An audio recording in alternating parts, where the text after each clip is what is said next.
네, 여러분 안녕하세요. 집수입니다. 예수님을 고발했던 사람은 가룟 유다였죠. 그런데 예수님을 잡았던 사람들은 대제사장과 장로들이었었습니다. 그런데 그들이 직접 예수님을 죽이지 못합니다. 그리고 예수님을 로마의 총독 빌라도에게 넘기고 빌라도에게 사형을 구형해달라 요청합니다.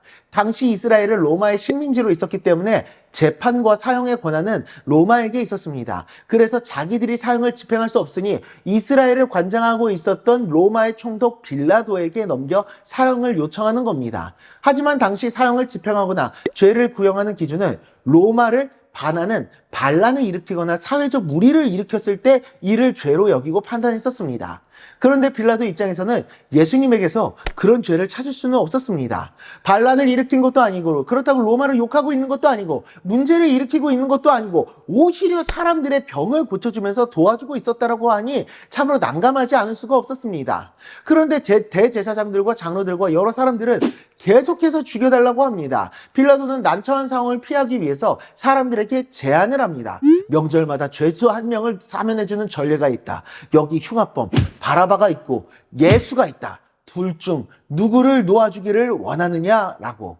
바라바는 로마를 향해서 폭등을 일으켰던 죄수였었습니다. 그런 죄수와 예수님 둘을 비교하면 당연히 바라바를 죽이라고 할 것이라고 생각을 하고 있었습니다. 예수님을 놓아달라고. 하지만 사람들은 외칩니다.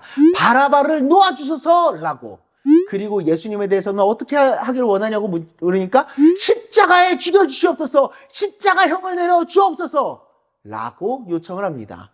빌라도의 예상과는 다르게 사람들은 바라바를 놓아달라고 했고 예수님은 당시 최고의 사형이었던 십자가형을 구형해달라고 합니다. 빌라도는 난처했지만 사람들의 요구대로 바라바는 놓아주고 예수님께는 십자가형을 집행합니다. 이 바라바 사건을 통해 예수님은 바라바보다 더 흉악한 죄인이 되신 겁니다. 사람을 살리신 분이 살인을 일으킨 살인자보다 더 큰 죄인이 된 겁니다. 그래서 가장 최악의 사형이었던 십자가형까지 받게 되는 겁니다. 이것은 바로 우리가 그렇게 큰 죄인이라는 것을 의미합니다. 예수님이 십자가에 달리신 것은 나의 죄를 대신하시기 위함이죠. 그런데 그분이 바라바보다 더 큰 죄인이 되셨다는 것은 바로 내가 바라바보다 더 흉악한 죄인이라는 것을 의미합니다.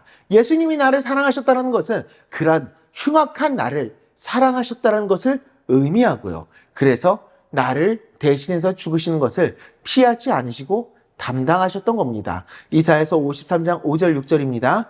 그가 찔림은 우리의 허물 때문이요 그가 상함은 우리의 죄악 때문이라. 그가 징계를 받음으로 우리는 평화를 누리고 그가 채찍에 맞음으로 우리는 나음을 받았도다. 우리는 다 양 같아서 그를 행하여 각기 제 길로 갔거늘 여호와께서는 우리 모두의 죄악을 그에게 담당시키셨도다. 아멘. 잊지 마시길 바랍니다. 우리는 그렇게 하나님 앞에 부끄럽고 흉악한 죄인이라는 사실을, 그러나 그런 우리를 대신해서 그 죄를 담당하실 정도로 예수님은 우리를 사랑하셨다라는 사실을. 기도하겠습니다.